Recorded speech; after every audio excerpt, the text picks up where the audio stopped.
Hey everyone, welcome back. I'm Michael, and we're going to be getting right back into some more Reddit stories. If you enjoy the video, make sure to leave a like and subscribe. Now, without further ado, let's begin. This story was posted by a user named Explanation Crazy in the True Off My Chest subreddit. The post is titled, "My 8-year-old son hates me and I don't understand why. I used to believe that your relationship with your children was a given. To clarify, I believe that as long as you treated your children with love, they were guaranteed to love you back, and that the most you had to worry about, if you did the right things, was some kind of terrible illness or accident that ended their lives early. I'm here today to warn you that's not true. There are worse possible outcomes. My son is 8 years old and I cannot be in the same room as him without being attacked. He will scratch, hit, and bite me constantly until we are separated. He bites as hard as he can. My arms are 50% bruises right now from partially healed wounds. I have done nothing to deserve this, and I've tried everything to reach him. I've tried love, discipline, ignoring him, reasoning nothing sticks, and as the years have gone on, it's only gotten worse. He's already in therapy. We've already tried to get him diagnosed with something, we've tried medication, and we've tried no medication. We don't know what's going on, nor does his therapist or doctors.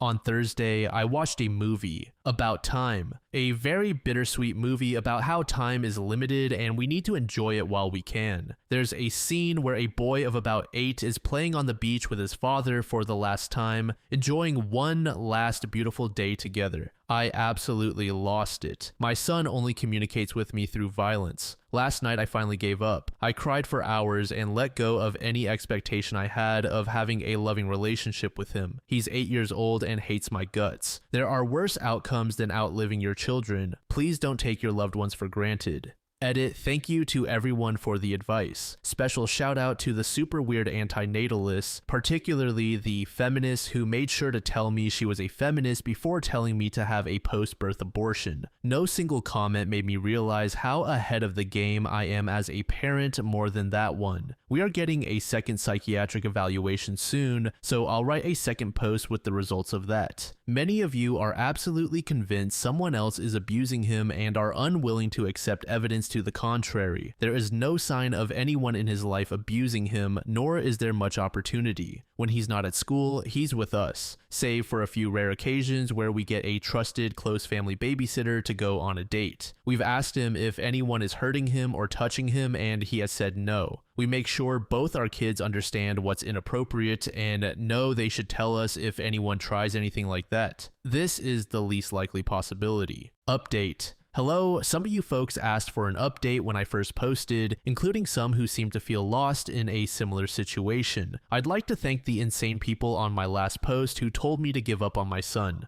The laughs were therapeutic. We took him to get evaluated again as it was pretty clear what we were dealing with was more than just ADHD. It took us a while to find a place we thought would do it right this time, and then it took some more time to get a slot. But today we got the official diagnosis. He has ADHD, a severe version of it, but he's also mildly autistic. On top of this, he has high anxiety and signs of depression. Some of you were suggesting pandas and oppositional defiant disorder, and he does seem to have some of those symptoms, but like the autism, there are things about him that don't fit those diagnoses. There are things about him that aren't typical of autism. For instance, he loves being social. These inconsistencies and the fact that he was younger and had severe ADHD, which masked the autism, made an autism diagnosis difficult at that time. So why does he hate me? As best I understand it so far, this is what happened. When he was halfway into kindergarten, that's when it started. His disabilities caused him to struggle compared to his peers, which led to feelings of inadequacy. Being 5, he didn't have the tools to handle that, so he began coming home from school and destroying the house as a way to express his feelings. We would try to reason with him patiently, but he wouldn't hear it. We tried many other ways of helping him, but the house was getting destroyed, and the only thing that would get him to stop would be sharp, loud commands from my scary male voice. Stop that. So that's what I would do every time he started acting up, because that's what worked.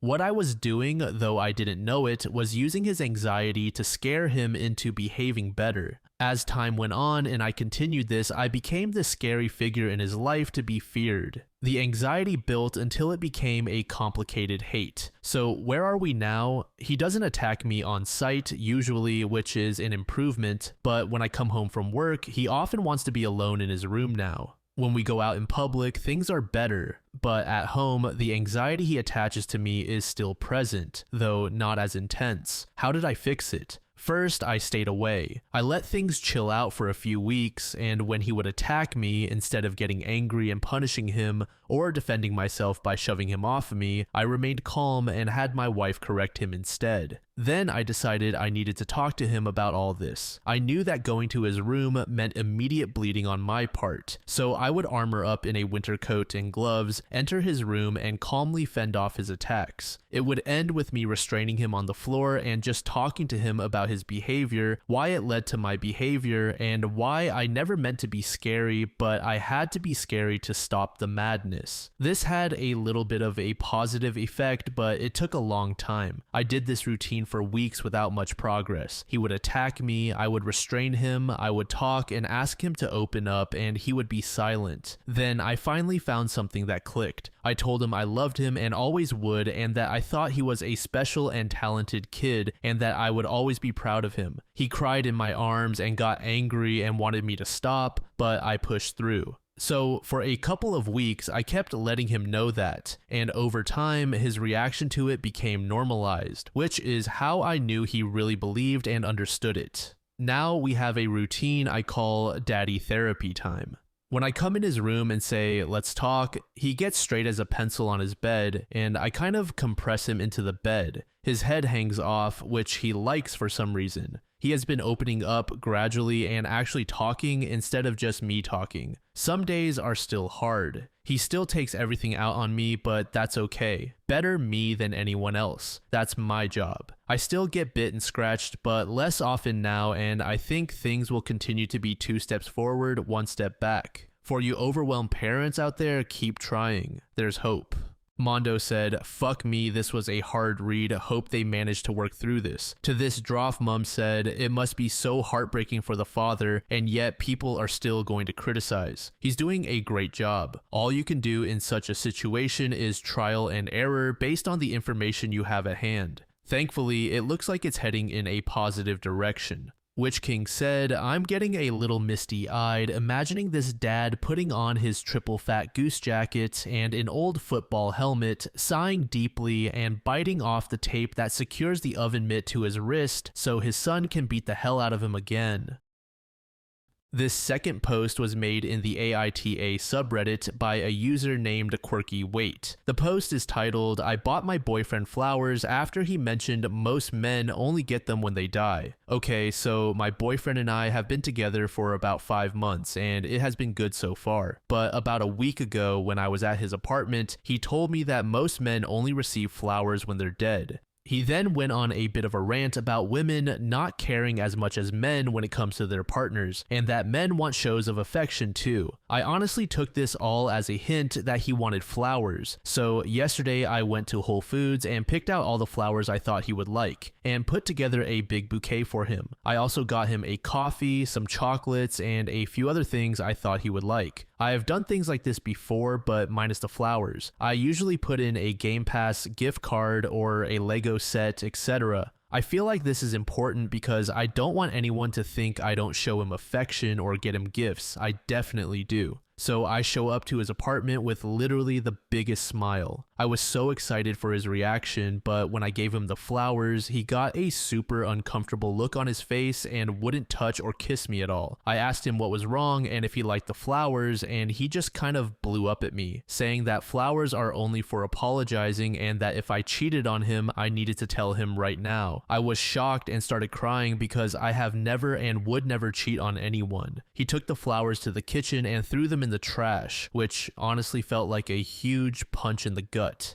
He told me to get out of his apartment and that he didn't have time for cheating bitches. Every time I tried to explain, he said he didn't want my excuses, and when I'm ready to tell him who the man is, then I can talk to him then. But there is no man. I didn't cheat on him, I just thought he wanted flowers. I've never thought of flowers as just an apology. He's never gotten them for me, but I just thought he didn't like showing love that way, so I buy them for myself every week. I'm just so confused and hurt by his reaction, and I don't know what to do to fix the situation. So am I wrong for buying him flowers? Do women really only buy flowers as an apology? I'm so confused. Edit, I'm completely overwhelmed by the responses, and everyone is making me realize that he's not worth my time at all. I tried to do something nice for him and he threw it back in my face. I texted him and told him we need to talk, and his response was, "Finally ready to confess or what?" So that tells me he's done no critical thinking on his end about the situation. We are meeting for lunch tomorrow and we'll update everyone after. Thank you everyone for the kind replies and for opening my eyes to what an asshole this guy is. I'm just glad I didn't waste years of my time.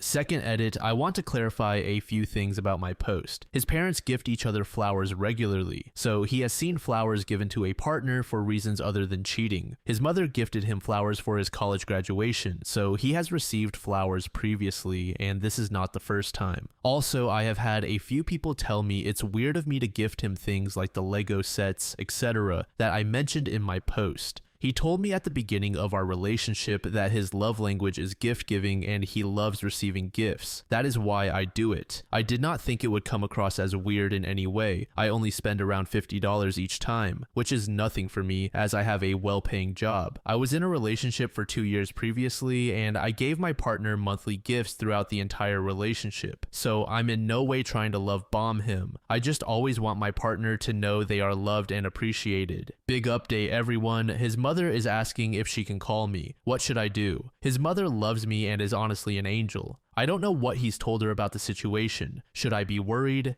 Edit again. I'm sorry for updating so many times, there's just a lot happening. I'm going to take Reddit's advice and take the call from his mother. I don't think she means any harm in calling me, but if it gets hostile at all, I will hang up. I'm also considering canceling lunch tomorrow, but it partially depends on how this phone call goes. I've also had someone suggest just sending them both the link to this post, which I am considering. Everyone's opinions on that would be appreciated. I told his mother she can call me this evening, so I will update after that as well. Update. Alright guys, this isn't the update any of you were expecting, and it's definitely not the one I was expecting to give, but his mom called me and it was both him and his mom on the phone. I pretty quickly told them I wasn't willing to talk to both of them, but my ex-boyfriend was crying, like crying actual tears, so I listened. His mom told me he had been talking to her about us and she wants him to talk to me with her support so he can tell me everything. He started by telling me how he hasn't felt like I'm what he wants in a woman, that I'm not willing to move in with him yet, and that he's someone who only wants to date for 6 months before getting engaged, which he had never told me before, so this surprised me. This would mean he wants to be engaged next month, which is way too soon for me. He also told me that he has trauma around cheating because his high school girlfriend cheated on him in junior year and, you guessed it, apologized with a rose. Then he told me that he wants someone who is less career focused and someone who wants to have kids and not work. He said he thinks some of my ideals and morals are skewed, but wouldn't tell me which ones or what he meant.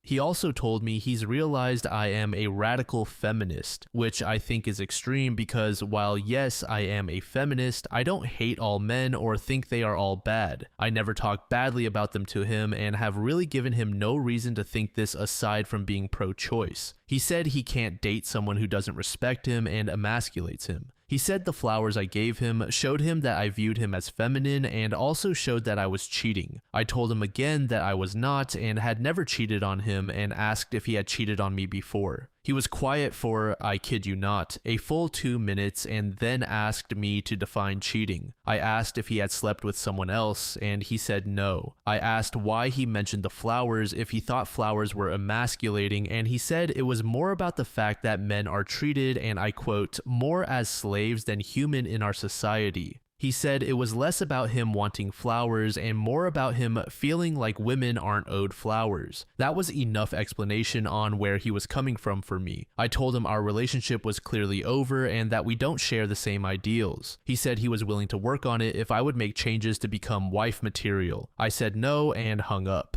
So yeah, lunch is definitely canceled and we're not together anymore. His mom didn't really say much other than that she would miss me and would always care about me. I know it all seems like it was best for me, but I'm heartbroken and I didn't expect our relationship to end like this. He knew I wanted to work on my career, wait to have kids, etc., and always said he was fine with it. So it seems like he changed all of his expectations suddenly. I've been nonstop crying since the call and I don't know what to think. I feel so stupid for not seeing that he was like this sooner, and I just wish I never dated him. But I hope that gives some closure to everyone, and I appreciate everyone's help and kind words. Thank you, everyone. Icy Cockroach said, I mean, the relationship certainly died, so I guess the flowers were appropriate regardless. Helenor said, define cheating is a way bigger issue and should have been addressed. That boy was not loyal. Anna said, bullet dodged. My oldest daughter broke up with her Eastern European boyfriend yesterday as he has been displaying the same toxic masculinity nonsense. She's incredibly bright and deserves a relationship with a person who understands her potential and wants her to become the best version of herself, not some ridiculous concept he has. It was a valuable lesson for her at an early age.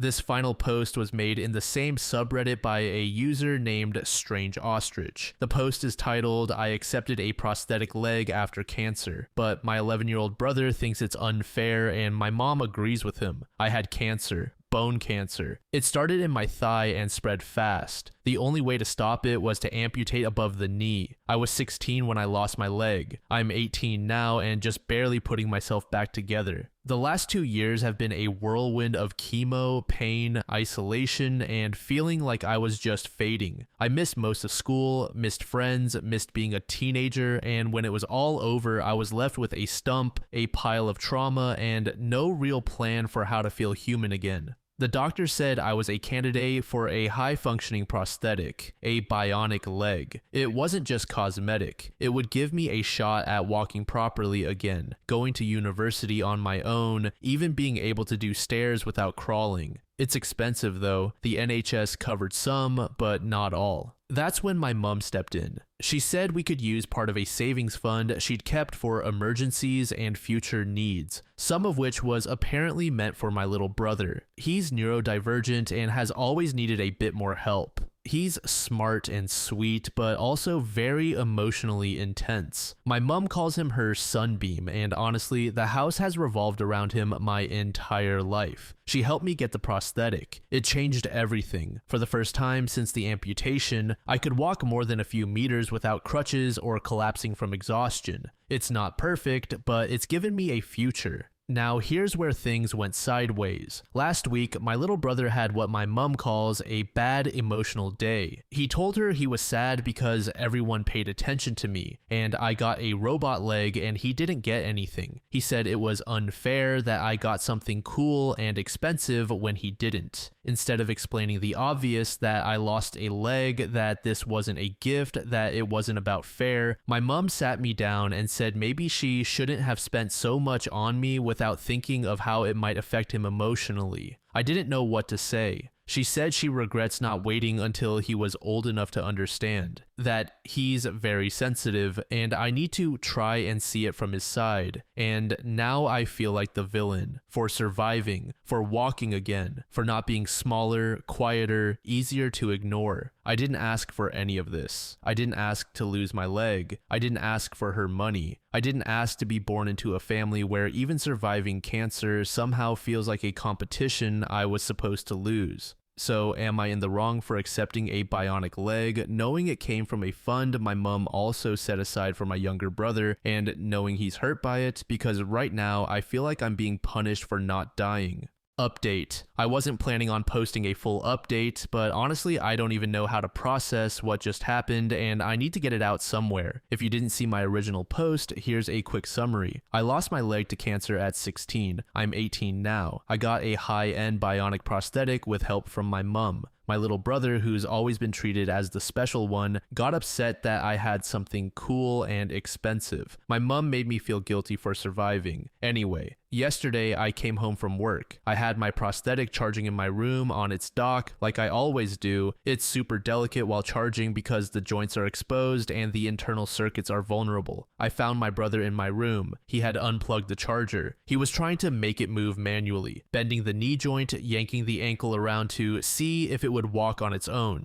I yelled at him to stop, but it was too late. The main knee motor made this awful grinding sound, and then the whole leg sagged like a broken doll. He dropped it and ran downstairs crying. I just stood there holding the pieces. The leg is dead, totally dead. Those things aren't built for rough handling. They're expensive, sensitive, custom built to match my body. It's not something you can fix at a random shop. It has to go back to the manufacturer. Repairs cost thousands. Even assuming it's repairable, it'll take months. I went to my mom absolutely shattered, thinking at least this she'd take seriously. She cried, hugged my brother, and said, "He didn't mean it. He's just curious." Then she told me, "You need to be more understanding. He's only 11. It's not like he knew how important it was." I honestly don't remember much after that. I just felt myself shutting down. No apology. No promise to help fix it. No acknowledgement that without that leg, I can't walk more than a few meters without pain. That I can't go to work, that I can't go to university like this, that I'm being dragged back to being helpless because a kid wanted to play with my body. The final blow, it was in my room, charging, in my private space. Now I'm trapped. I can't afford repairs on my own. The grant money is long gone. Insurance might cover some of it, maybe, but the deductible is massive. And my mom made it very, very clear she won't be helping again. I don't even know what to do. I feel invisible, disposable, like the only acceptable version of me is the one who quietly disappears into the background so her sunbeam can shine. I survived cancer, I lost my leg, I fought to be able to stand on my own again. And now it's broken because an 11-year-old thought it looked fun and no one cares.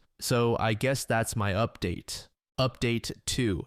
Hi again. I didn't expect this many people to care. Honestly, just having strangers tell me I wasn't crazy or selfish meant more than I can explain. I wanted to give a final update because a lot has happened since the last post. After my brother broke my prosthetic and my mom basically blamed me for it, something inside me cracked. It wasn't anger, not really. It was this cold, heavy finality, like realizing a door had closed and no matter how much I knocked, nobody was going to open it. I stayed in the house a few more days. It was unbearable. Every time I saw my mom and brother, it was like nothing had happened. Like my life hadn't just been shattered again. No offer to fix the leg, no plan to replace it. Just silence. Awkward family dinners, my brother bragging about how he figured out how the robot leg worked, like it was some science project. So I made a decision. I called my dad, I told him everything. He was furious. He showed up the next morning with his truck and said, "Pack what you need, you're coming with me." It wasn't a dramatic screaming match. I didn't even cry. I packed a duffel bag, I grabbed my schoolwork, my clothes, what was left of my dead prosthetic. I left behind photos, decorations, anything that felt too tangled up with who I used to be before cancer, before everything. When I walked out, my mom barely looked at me. My brother cried and said, "Don't be mad at me." My mom said, "She'll come back when she calms down."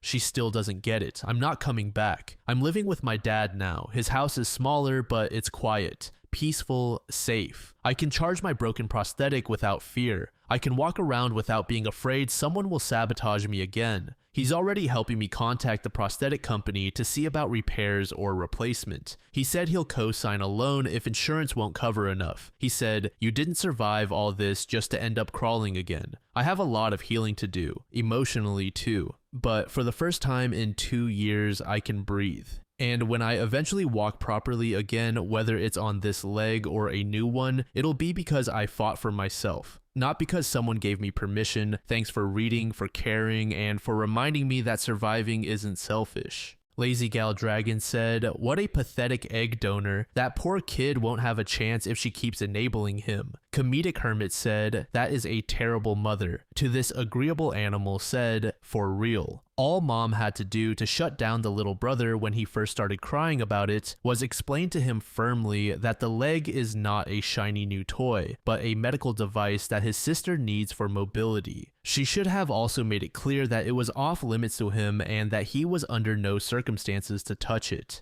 Her little golden child got upset when his older sister got some attention for once, and he actually had fairly good insight about it. So mom should have apologized if he was feeling neglected, while reinforcing the seriousness of the illness OP survived and explaining to him that he needs to get okay with not being the center of attention all the time, or life is going to be harder for him than it already is.